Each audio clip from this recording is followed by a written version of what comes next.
talk tonight about Yeomen of the Guard, which I admit really is one of my very favorite Gilbert and Sullivan operettas. They're all my favorites. They're also full of wonderful things. But Yeomen has a maturity and a richness to it that I find particularly meaningful. I'd like to talk about that, especially in terms of arguing case. My case is that this is the English national opera. Nobody seems to want to admit it nowadays. Of course, do we need a national opera? Some nationalities have it. Smetana's Bartered Bride for the Czechs, and a few others here and there.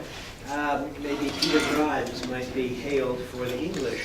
But long before Britain, the Britons were aware of what Gilbert and Sullivan offered. And in fact, when the first run of the Yeomen of the Guard was put on, one of the newspaper critics hailed it. He said, "We have a genuine English opera, forerunner of many others, let us hope, and possibly significant of an advance toward a national lyric stage."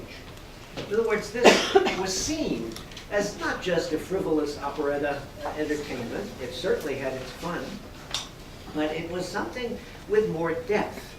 One has to remember the point of inspiration and significant symbolism to it.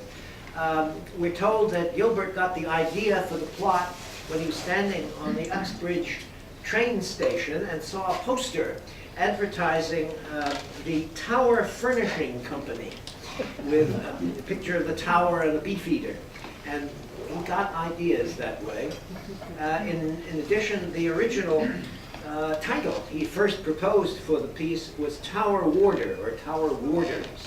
He was then willing to move on to the Beefeaters, and finally, of course, it became Yeomen of the Guard. But what's interesting is this symbolism, and it is something more than just a convenience, a theatrical convenience. Sullivan himself, when Gilbert first read the plot, the script, or the draft, the initial draft, reported, he said, "It's a pretty story, no topsy-turvydom, very human and funny also." And funny also. Sullivan, at this point, was already itching to dig more deeply into opera. He wanted to create English opera. And Richard Dorley Cart, the impresario who kept the company going, the collaboration between them, often had a difficult time keeping him in yoke with Gilbert. Gilbert had to keep thinking of stories and of plots, of librettos that would have a little more depth and satisfy him. Of course, eventually Sullivan did go off and produce a series of operas, which, as you know, are all household names. You've all seen them on Ivanhoe, haven't you? And several others. His mistake was that he thought he could write great theatrical music without Gilbert, and that was his mistake. But Gilbert was willing to go a good bit of distance, and in a sense, Yeomen of the Guard is the most serious of the libretti that Gilbert ever wrote for Sullivan, with a depth of personality types, but also of symbolism. And this is where that first crucial word, national, comes in. I call your attention to, quite early on, the song by Dame Carruthers, who introduces what really is an unspoken, not so unspoken, very definitely spoken protagonist. It is the tower itself. Dame Carruthers is the housekeeper for the tower, and she sings with the chorus, "When our gallant Norman foes made our merry land their own, and the Saxons from the conqueror were flying, at his bidding it arose in its panoply of stone, a sentinel unliving and undying. Insensible, I trow, as a sentinel should be, though a queen to save her head should come a-suing. There's a legend on its brow that is eloquent to me, and it tells of duty done and duty doing." And then, as if the tower speaks, "The screw may twist and the rack may turn, and men may bleed and men may burn. O'er London town and its golden hoard, I keep my silent watch and ward." And she goes on, "Within its wall of rock, the flower of its brave have perished with a constancy unshaken. From the dungeon to the block, from the scaffold to the grave, is a journey many gallant hearts have taken. and the wicked flames may hiss round the heroes who have fought for conscience and for home in all its beauty. But the grim old fortalice takes little heed of aught that comes not in the measure of its duty.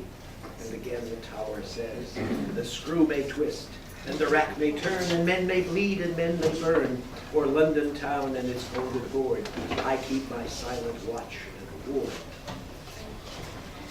The symbolism of the tower is matched by a seriousness, a degree of seriousness in the piece as a whole that's relatively unusual in Gilbert and Sullivan collaborations. Now, they called their pieces operas. They spoke of them, they used the term the Savoy operas. They didn't see them as operettas, even though, of course, they were much more in line with Offenbach than with Verdi. But they understood they were working on a fairly substantial high level. Musically, Sullivan's writing is remarkably solid. In fact, all too often, Sullivan's contribution is underestimated. He was a consummate musician and a very imaginative and bold composer. And his musical dimension is the equal of Gilbert's verbal brilliance. And that's, of course, part of the remarkable achievement they made, the matching of those two talents. But simply consider the characteristics of the piece as an opera. For one thing, at the very, very beginning, it has one of the very few of the Savoy opera's overtures that Sullivan himself composed. Usually what he would do is block out the tunes from the score that he wanted used and then hand it over to one of his assistants, Cellier or one of the others, who would put together the overtures.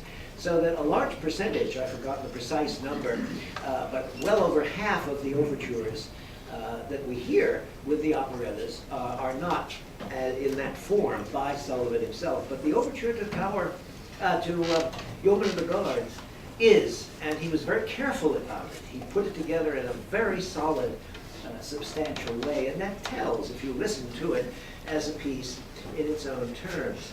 Now, Sullivan worked in the world of opera, and he and Gilbert had the idea that a lot of the numbers they did could be spoofs. Very often there's a lot of satire of opera of the day, especially Italian opera, Lucia, Verdi, and so forth. And if your ears are sharp, you can say, oh, you know what he's spoofing there. Or Weber's Der Freischütz. There are a lot of, what should we say, musical, if not satire, at least parody, that for the audience of their day would be recognizable for well-educated listeners or well-educated ears.